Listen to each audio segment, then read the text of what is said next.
afternoon. Ayan. Kamusta? For today ay backtask portion tayo. Galing sa grocery ang Agtang naglapad day. Grabe ang kalapad sa Agtang na to during napita. Well,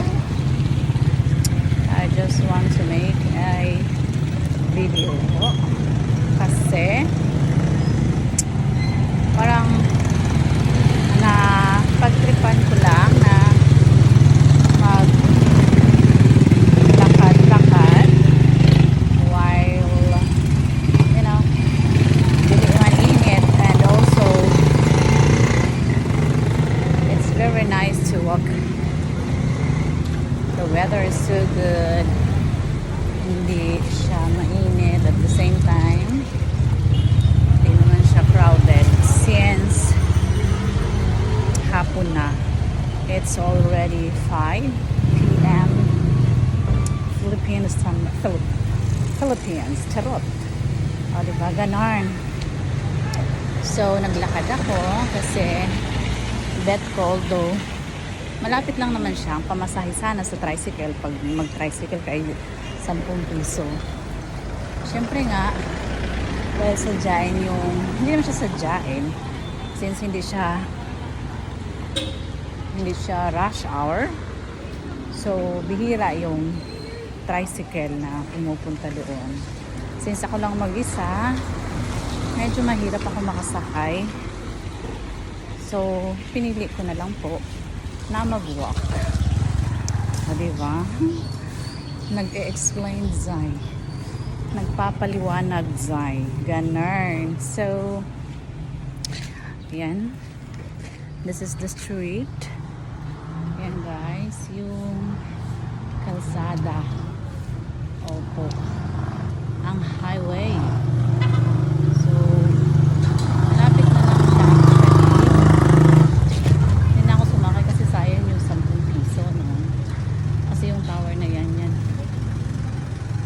malapit na dyan, ganarn. Kaya nilakad ko na lang siya kasi malapit na rin. Tsaka pag naghintay na ako doon, hindi naman ako nakasakay. Kaya exercise tayo daring dapita, tunaw tayo ng taba kasi parang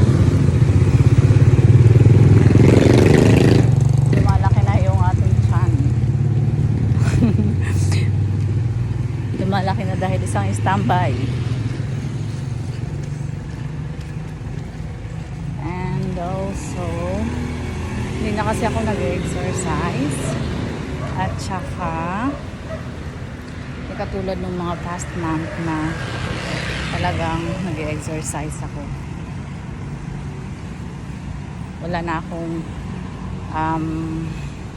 activity tuwing umaga kasi nagtitinda, busy na rin dahil nagtitinda ako ng sari-sari. Ayan, mga grocery na yan, mga kacharutan na mga typical na sari-sari store sa probinsya. Ganon ang aking ginagawa. Kaya lakad moment. Pero gusto ko naman to para pagpawisan din ako at exercise na rin ka. Oo.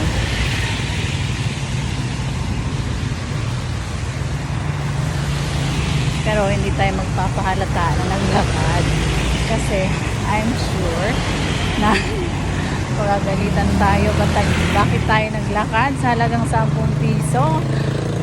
Pero para sa akin okay lang. Exercise at the same time makakatipid ka ng 10 piso, diba? Ganon. Yan na lang, malapit na ako guys. Siguro mga yung long step ko lang. I'm not sure, siguro mga 50 steps. 1, 2, 3, 4, 5. Basta malapit na lang siya. Ganda ng kulay ng hair ko.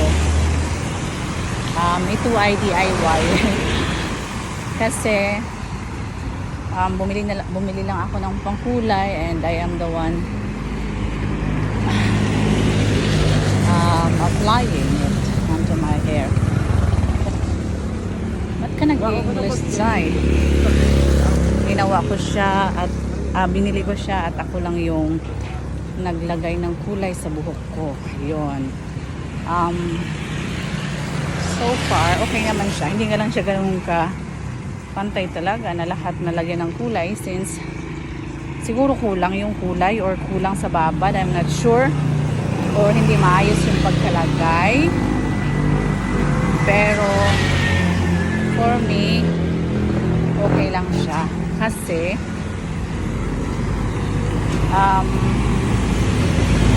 ako lang naman ang gumawa.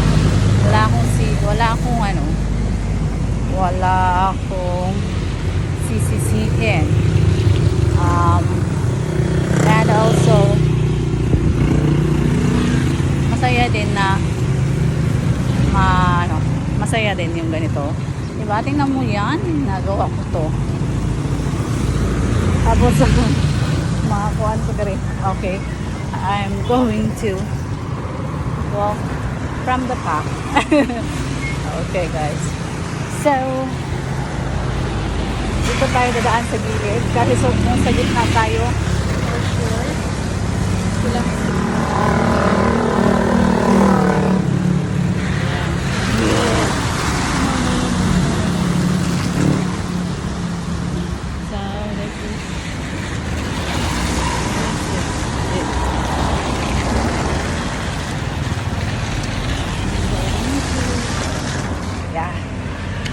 So I'm here now.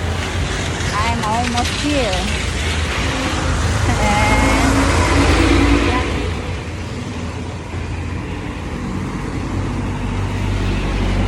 Yes guys. Thank you for joining.